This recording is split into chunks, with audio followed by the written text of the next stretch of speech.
fresh, and your mother cries.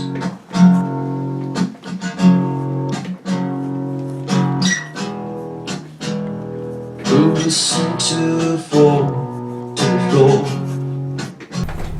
Hello, welcome back to another pen talk. Hopefully my video holds up. I played around with the mic and I can't get it to fail, so I can't figure out why it sometimes stops recording voice, but we'll persevere and see what we come up with. So those of you that follow my channel may recognize the pen. It's one that I did a video on a year ago. And it was one of the best buys that I've ever gotten on eBay, and that buy got me banned from Modern, the Italian pen store that sells a lot of Deltas at a very good price. So this pen I did a review on and I put it away. And I really didn't know what to do with it. So about 3 weeks ago I brought it out and I said I'm going to use it as a daily writer. It is a very expensive pen, probably from a list price viewpoint, one of the most expensive pens that I ever owned, but obviously it cost me 30 bucks. So this is a Delta Tuareg, which is part of their Indigenous People series.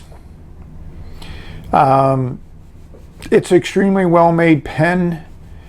It has good weight to it, good size, incredible details. It's just very pleasurable to look at, and after using it for 3 weeks of writing, extremely excellent writing instrument, which those of you that know me know that that's what I focus on. This is number 943 of 1830, so it's a limited edition numbered pen. That's what's nice about Delta and some of the things that they do. Again, reminds you it's a limited edition and it gives you the name of the pen. The white here is indicative of the colors. The blue is a common color for this for these people. So that's you know, and all the metal is sterling. Interesting, the clip has a little bit of spring to it, and it's designed about a sword. So you know, this is still for sale, and it's for sale for a fairly large amount of money.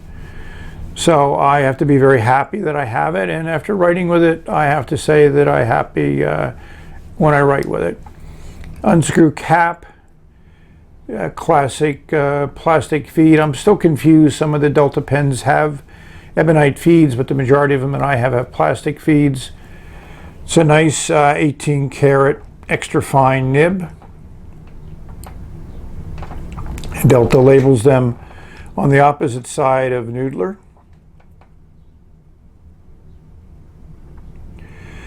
And again, the design element is repeated on the nib, and that makes it nice and interesting. A little hallmark for the gold content. The pen posts fine. It is a large pen. I mean, it's, you know, not every dimension screams loud and large, sorry, but it definitely is one of the larger pens that I'm comfortable with writing with. I'd say it weighs about 35 grams. Hey, I'm pretty close that time, 34.7. And the cap weighs 16. So it's fairly heavily weighted towards the barrel. So this pen reminds me of another Delta pen that I have. The Marina Grande. The resin is extremely similar, if not identical, because you're always going to have some variations in this precious resin that they use. But it is that blue with a lot of chatoyancy and depth. Again, very similar in some of the ways that it's made. Obviously not as ornate, but it still has a nice little emblem at the top of the cap. and a nice sterling silver band here towards the bottom of the barrel, where here it's towards the top. And there's no numbering, unique numbering on this as far as a limited run. But as with all Delta pens, there is a unique number for this particular pen, 2436, and that corresponds with the guarantee that I received from the seller, Modern, when they would sell to me. And again, this pattern here is to represent the island of Capri, you know, an ocean theme, kind of like rolling seas or whatever, maybe some waves in there. Here's a lighter area, you know, kind of Mediterranean, and there's a white band here, which is kind of opalesque.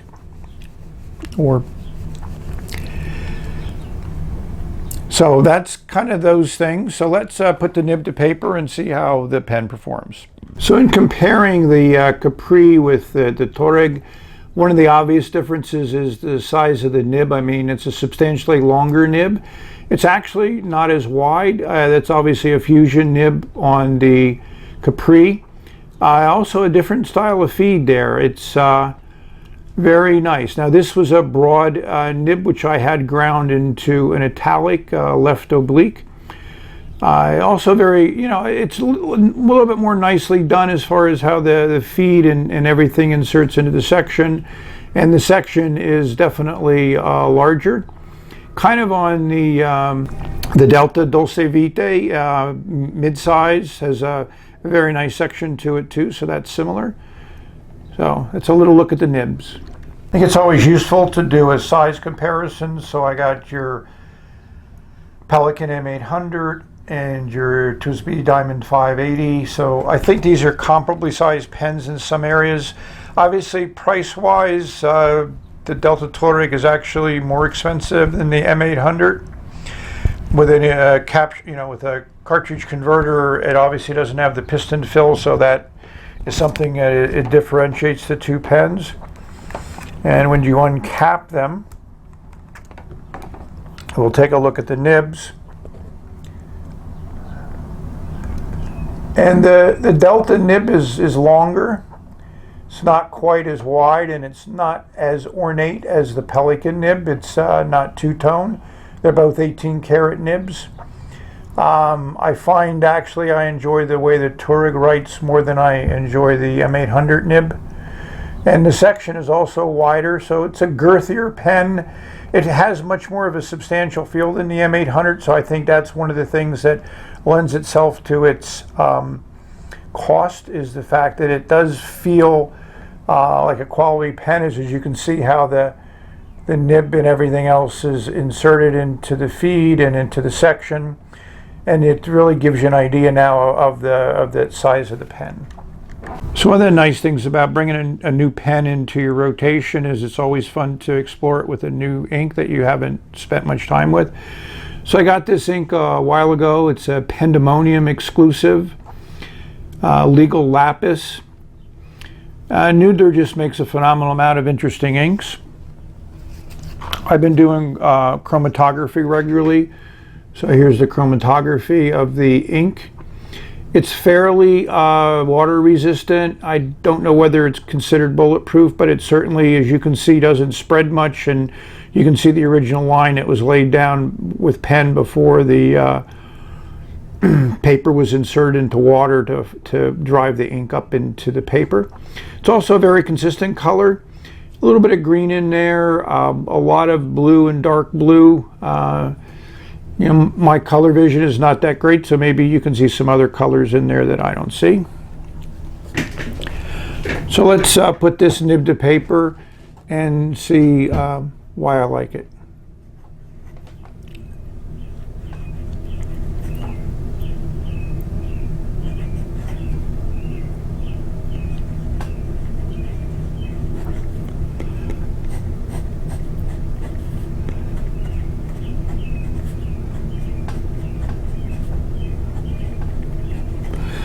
You probably can't hear anything because there is nothing to hear. This is unbelievably smooth. It just writes effortlessly. One of the qualities that I found about Delta nibs is they do have that quality, and you can get a little bit of springiness in it. It's more of a soft nib than a springy nib. And as you know, I like soft nibs. I can write with this for hours. I have taken probably 50 or 60 pages of notes with this pen, and I haven't found anything I disagree with, and I love the way this ink works with this pen. The flow is perfect, and I've dropped water on my writing and nothing happens after it dries, so that's really good. So I thought you might like to hear a little bit of a different story and follow up with a pen that I did and had a lot of impacts from the purchase. So I can understand why people enjoy expensive pens if they do radiate quality and write well and just have a good feel in the hand. This feels not like any other pen that I have, so that's something that's nice. It again just has a really good feel to it, and I certainly would consider this anytime over the Pelikan M800s. I don't have an M1000 and may never have one. I have written with them and they're okay. I think the nibs leave a little bit to be desired, at least from my experiences on how they write, and this nib suits my writing style extremely well. So thank you for tuning in.